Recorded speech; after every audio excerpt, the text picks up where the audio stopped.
So hey there, welcome back to another video of the Tech YouTube channel. And in this video, we'll be talking about Power BI interview questions for experienced people. So 43rd one is what are the major differences between visual level, page level, and report level filters? In Power BI, visual level filters are used to filter data within a data single visualization. Page level filters are used to work on an entire page in a report, and different pages can have various filters. So report level filters are used to filter all the visualizations and pages. And the report 44th one is list the most common techniques for data shaping, adding indexes, applying a sort order, removing columns and rows. 45th one is how is a casual refresh feature designed to work. Users can set up for automatic refresh over data based on daily or weekly requirements. Users can schedule over only one refresh maximum daily unless they have a Power BI Pro. The schedule refresh section uses the pull down menu choices to select a frequency, time zone, and the time of the day. 46th one is what information is needed to create a map in Power Map. Power Map can display geographical visualizations. Therefore, some location data is needed.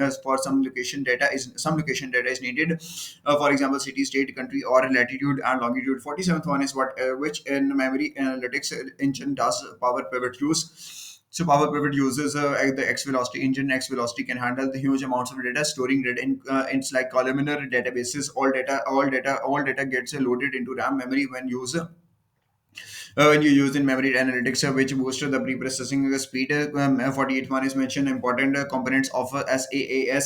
So following are some of the important concepts of SaaS. OLP engine and OLAP engine is used to extensively run the ADHOC queries at a faster pace by the end users. Data drilling, it describes the data drilling in SaaS as a process of exploring details of the data with multiple levels of granularity slices the data the slicing powers in SSAS is defined as the process of storing the data in rows and columns. Pivot tables helps in switching between the different categories of data stored between rows and columns. 49th one is what are the three fundamental concepts of DAX syntax. This is how the formula is written. The elements that comprise it. The syntax includes functions such as sum, used when you want to add figures. If the syntax is incorrect, you will get an error message. Function these are formulas that use specific values, also known as arguments, in a certain order to perform a calculation. Similar to the functions in Excel, the categories of functions are date, time, intelligence, information, logical, mathematical, statistical, test, parent, child, and others. Context, there are two types, row context and filter context. Row context comes into play whenever a formula has a function that applies filters to identify a single row in a table. When no one or more filters are applied in a calculation that determines a result or value, the filter context comes into play. And the 50th one is name the variety of Power BI formats. Power BI is available mainly in three formats as mentioned below. Power BI desktop, a open source version for desktop versions. Power BI services for online services. Power BI mobile application compatible with mobile devices. 51st one is what are the different stages in working of a Power BI.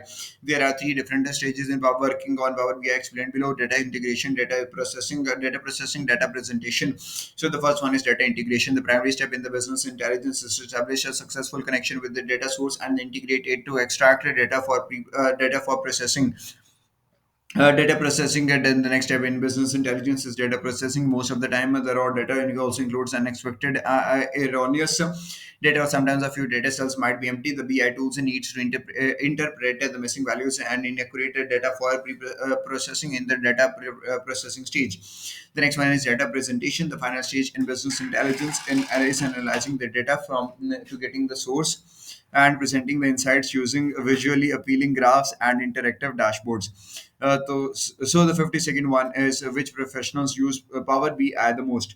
Beginners and expert prefer Power BI in business intelligence. Power BI is used mainly by the following professionals: business analysts, business owners, business developers. So the first one are business analysts. A business analyst is a professional who analyzes the business data and represents the insights found using visually appealing graphs and dashboards.